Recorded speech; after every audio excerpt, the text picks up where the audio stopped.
तब यदि मेरी प्रजा के लोग जो मेरे कहलाते हैं दीन होकर प्रार्थना करे और मेरे दर्शन के खोजी होकर अपनी बुरी चाल से फिरे, तो मैं स्वर्ग में से सुनकर उनका पाप क्षमा करूंगा, उनके देश को ज्यों का त्यों कर दूंगा।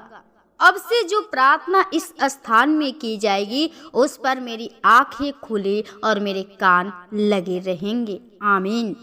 Praise the Lord. आप सभी को जय मसीह की। आइए हम प्रभु को आज की इस रात्रि के वेले में, शाम के वेले में प्रभु को धन्यवादित करते हुए प्रभु से हम खास तौर से प्रार्थना करेंगे, क्योंकि प्रियो हम प्रभु के सामने कुछ नहीं हैं। हम तो एक मिट्टी, एक धूल हैं, हम एक पापी मनुष्य हैं। तो यदि आप परमेश्वर से अपने जीवन में आनंद चाहते हैं, आप हर बीमारी से, हर दुख से, समस्या से बचना चाहते हैं, तो आप इस प्रार्थना में जरूर जुड़िए। और आइए हम प्रभु से इस रात्रि के बेले में प्रार्थना करेंगे कि परमेश्वर हर एक के जीवन में कार्य करे, क्योंकि प्रियो हमें परमेश्वर का वचन सिखाता है, कहता है दूसरा इतिहास का 7 का 14 और 15 पद में लिखा है कि तब यदि मेरी प्रजा के लोग जो मेरे कहलाते हैं, हम परमेश्वर के प्रजा हैं, क्योंकि हमारा पिता परमेश्वर जो है राजा है। और हम लोग से कहता है यदि वो दीन होकर प्रार्थना करे और मेरे दर्शन के खोजी होकर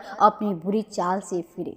हम इस संसार में बुरे काम करने लगते हैं, अपने जीवन में बहुत ही परमेश्वर की भूल को भूलकर उससे दूर हो जाते हैं और बुराई एक दूसरे के साथ करने लगते हैं। लेकिन प्रियो हमें परमेश्वर का वचन क्या सिखाता है? कहता है कि दीन होकर प्रार्थना करे और मेरे दर्शन की खोज होकर अपनी बुरी चाल से फिरे, तो मैं स्वर्ग में से सुनकर उनका पाप क्षमा करूंगा।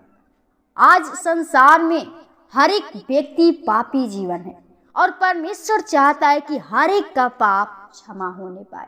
परमेश्वर हर एक को एक नया जीवन देना चाहता है, एक अच्छा जीवन देना चाहता है और अपने उस स्वर्ग में जो हमारा यीशु मसीह है, हर एक व्यक्ति को वो ले जाना चाहता है। वो चाहता है परमेश्वर की हर एक की आत्मा बचे, हर एक की जीवन बचे, क्योंकि प्रियो हमारा परमेश्वर हम पे दया करता है। हमारे पापों के लिए, हमारे जीवन के लिए खुद उसने क्रूस पे बलिदान हो गया। तो आप उस जो पाप में पड़े हुए हैं, आप उस बेविचार में पड़े हुए हैं, आप उस बुरी बातों में, उस लालच में पड़े हुए हैं, तो प्रियो आज से अपने जीवन को बदलिए, प्रभु के सामने अपने पापों को अंगीकार कीजिए, क्योंकि हमारा पिता अपने पास बुलाता है वो हमें क्षमा करने के लिए। तो यदि आप जीवन चाहते हैं तो परमेश्वर आपके जीवन को देगा। तो आइए हम प्रभु से प्रार्थना करें, क्योंकि परमेश्वर कहता है कि और उनके देश को ज्यों को त्यों कर दूंगा।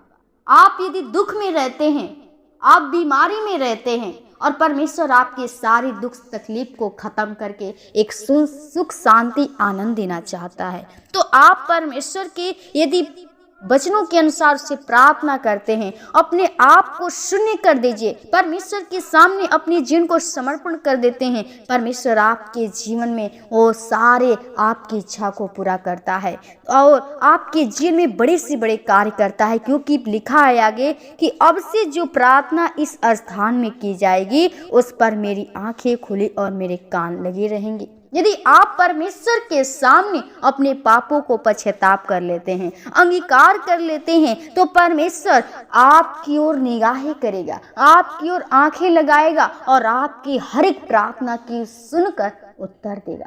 आपको हर बीमारी, हर तकलीफ से, समस्या से छुड़ाएगा। यदि आप परमेश्वर के सामने दीन बनते हैं तो आप परमेश्वर के सामने दीन बनिए और प्रभु से प्रार्थना करिए। तो आइए हम प्रभु के चरणों में चलें और प्रभु से नम्रता के साथ, दीनता के साथ प्रभु से प्रार्थना करें। परमेश्वर हर एक के जीवन में कार्य करें। धन्यवाद धन्यवाद धन्यवाद धन्यवाद। ओ राजाओं के राजा, वो सारे सृष्टि के उद्धारकर्ता, जिनके स्वामी, जिनको देने वाले, जिनको बनाने वाले पिता, हम प्रभु बड़ी नम्रता और दीनता के साथ तेरे महान चरणों में आते प्रभु, जो तूने फिर से इस रात्रि के बेले में, शाम के बेले में खुदा अपने आप से बातचीत करने का अवसर दिया। खुदा मैं सच में प्रभु आपको हम लोग जितना धन्यवाद करेंगे बहुत कम है। खुदा हम धन्यवादित करती, विनती प्रार्थना करती, जितने भाई बहन प्रभु जी इस समय तेरे प्रार्थना में जुड़े हैं, तेरे प्रार्थना को सुन रहे, तेरे वचन को सुन रहे, खुदा हम हर एक के जीवन में आज का वचन, आज का प्रार्थना ओ उनके लिए प्रभु जी वो ब्लेसिंग का कारण होने पाए प्रभु। वो जो व्यक्ति प्रभु जी वो तेरे वचन को सुनकर अनसुना कर देते हैं प्रभु जी, तेरे वचन को तुच्छ जानते हैं प्रभु जी, और वो प्रभु पाप में पड़ जाते हैं खुदा।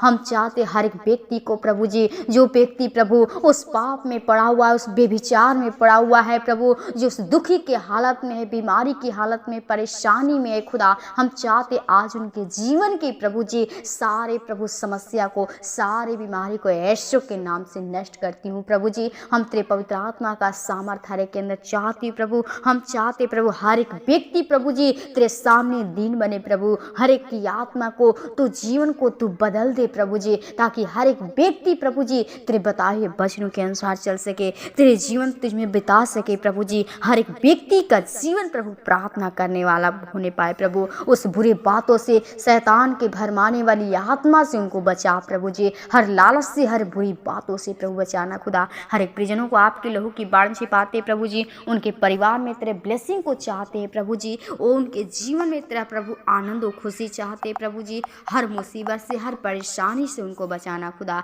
इस रात्रि की बेला को आपके हाथों में चाहते हैं, हर एक व्यक्ति तेरे वचन के अनुसार अपनी जीवन को बिता सके प्रभु जी, और हर एक व्यक्ति तेरी निगाहें कर सके, तेरी दृष्टि कर सके, तेरे वचन को सुन सके प्रभु जी, और तेरे कार्य के लिए तैयार हो सके प्रभु जी, तेरी आराधना, तेरी स्तुति प्रशंसा करने पाए खुदा। हर एक परिजनों को आपके हाथों में ते खुदा, आज की इस रात्रि के बेला को आपके हाथों में चाहते हर एक व्यक्ति को अच्छी नींद दीजिए, ताकि सुबह उठकर हम लोग तुझको फिर से धन्यवाद कर सके, तेरी प्रार्थना कर सके प्रभु जी। हर एक परिजनों को अपनी जिनको प्रार्थना को लहू की बाढ़ में छिपाते प्रभु, हर एक परिजनों को आपके हाथों में दें, आज की इस रात्रि के बेला को आपके हाथों में दें। धन्यवाद के साथ विनती प्रार्थना यीशु के नाम से मांगते हैं, सुनो दया से कबूल कर, आमीन आमीन।